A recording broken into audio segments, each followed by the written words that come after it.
Hey, good morning, students. Here, your science teacher Ranbir Sharma. We are doing first chapter Chemical Reaction and Equation, class 10th. Class 10th में हम first chapter पढ़ रहे हैं जिसका नाम है रासायनिक अभिक्रिया और समीकरण। कल बेटा हमने देखो केमिकल रिएक्शन को शॉर्टकट में कैसे लिखते हैं ये हमने पढ़ा था। आज हम करेंगे writing a chemical equation. Chemical equation को कैसे हम राइट कर सकते हैं, कैसे लिख सकते हैं बेटा, और शॉर्टकट में रिप्रेजेंट किया है इसको। देखो, is there any other shorter way for representing chemical equations?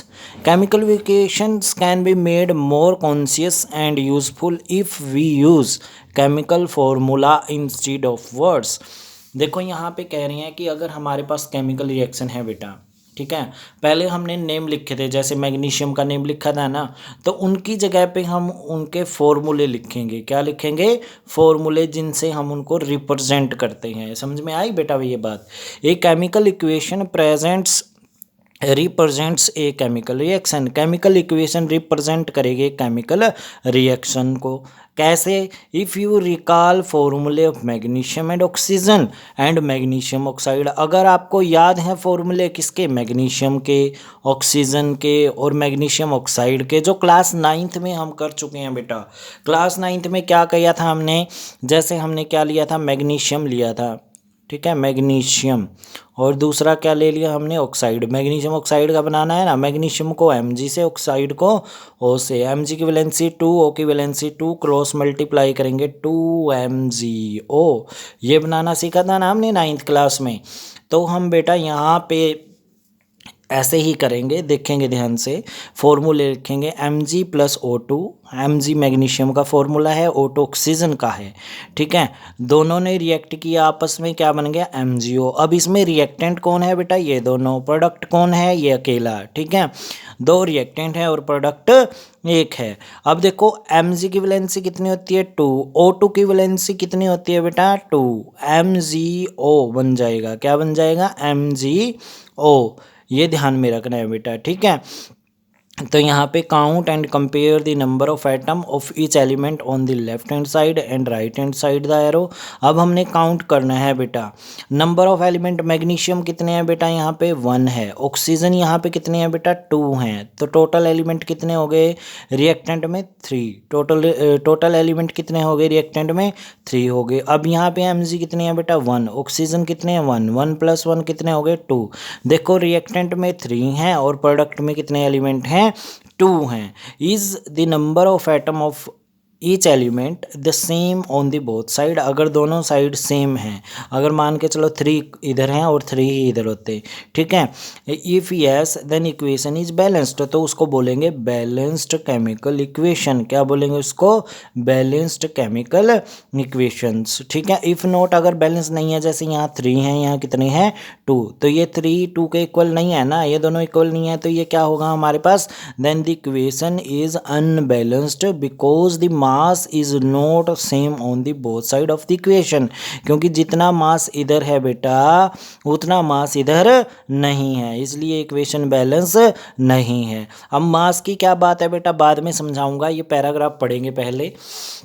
अब इन्होंने कहा such a chemical is a skeletal chemical equation for a reaction. कहते हैं अनबैलेंस्ड को, अनबैलेंस्ड इक्वेशन को स्केलेटल भी बोलते हैं। क्या बोलते हैं? स्केलेटल केमिकल इक्वेशन बोलते हैं। Equation is skeletal chemical equation for burning of magnesium in air. अगर मैग्नीशियम को हम बर्न करते हैं in the presence of air, then magnesium oxide बनेगा। तो ये कौन सी इक्वेशन है? यहाँ एलिमेंट 3 है, यहाँ कितने हैं? 2 हैं। तो एलिमेंट इक्वल नहीं है, एलिमेंट इक्वल नहीं है तो मास भी इक्वल नहीं होगा। मास इक्वल नहीं है तो बेटा ध्यान में रखना, ये कौन सी इक्वेशन होगी? स्केलेटल केमिकल इक्वेशन होगी। अगर बैलेंस है तो क्या होगी? बैलेंस्ड केमिकल इक्वेशन होगी, ठीक है। अब देखेंगे ध्यान से बेटा, हमारा यहाँ पे क्या था, अगर हम बात करें यहाँ पे हमने क्या लिया था, मैग्नीशियम लिया था। क्या लिया था, मैग्नीशियम। इसने किससे रिएक्ट किया था बेटा, ऑक्सीजन से। रिएक्ट करने पे क्या बन गया था, मैग्नीशियम ऑक्साइड। ये फॉर्मूले आपको पता होने चाहिए बेटा, पेपर में बहुत काम आएंगे। क्या बन गया था, मैग्नीशियम ऑक्साइड बन गया था। तो बेटा हमारे पास जो ये इधर वाला है ये क्या कहलाता है, हमारा रिएक्टेंट कहलाता है। क्या कहलाता है, रिएक्टेंट कहलाता है। और जो उधर वाला है वो क्या कहलाता है, हमारे पास प्रोडक्ट कहलाता है। क्या कहलाता है, हमारा प्रोडक्ट कहलाता है इधर वाला बेटा। एक चीज़ ध्यान में रखना, जितने नंबर ऑफ एलिमेंट होंगे या नंबर ऑफ एलिमेंट हमारे किस में होंगे, रिएक्टेंट में होंगे, इक्वल होंगे number of element in product. ठीक है। तो बेटा एक हमारे पास क्या था, law of conservation of mass था। Law of conservation of mass था। उसमें क्या था बेटा, ये चीज़ बताता हूँ मैं कि हमारे पास जितना मास हमारा किस में है बेटा, रिएक्टेंट में है। Mass of reactant equal to mass of किसके होना चाहिए, मास ऑफ प्रोडक्ट के होना चाहिए। मास ऑफ किसके होना चाहिए बेटा, प्रोडक्ट के होना चाहिए। देखो ये क्या था, हमारा रिएक्टेंट था और ये क्या था, हमारा प्रोडक्ट था। जितना मास रिएक्टेंट का है बेटा उतना मास किसका होना चाहिए, हमारे पास प्रोडक्ट का होना चाहिए। उतना मास किसका होना चाहिए, प्रोडक्ट का होना चाहिए।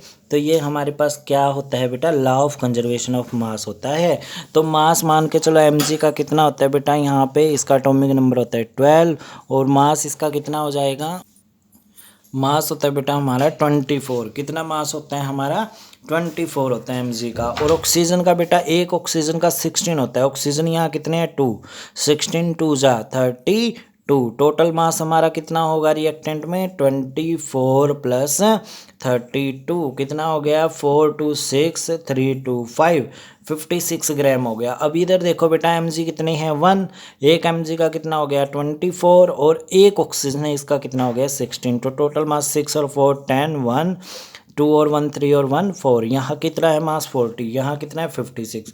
तो मास इक्वल नहीं है। पर हमारा लॉ ऑफ कंजर्वेशन मास क्या कहता है, लॉ ऑफ कंजर्वेशन ऑफ मास क्या कहता है कि मास इक्वल होना चाहिए रिएक्टेंट और प्रोडक्ट का। तो मास इक्वल करने के लिए बेटा एलिमेंट इक्वल करेंगे। क्या इक्वल करेंगे, एलिमेंट। तो रिएक्शन भी क्या हो जाएगी हमारी, इक्वल हो जाएगी। रिएक्शन भी क्या हो जाएगी बेटा, हमारी इक्वल हो जाएगी। ये था बेटा हमारे पास, ये पैराग्राफ आपने करना है और इससे रिलेटेड मैं PDF में कुछ क्वेश्चन डाल रहा हूँ बेटा, वो आपकी नोटबुक पे करनी है आपने। Okay dear students, have a nice day.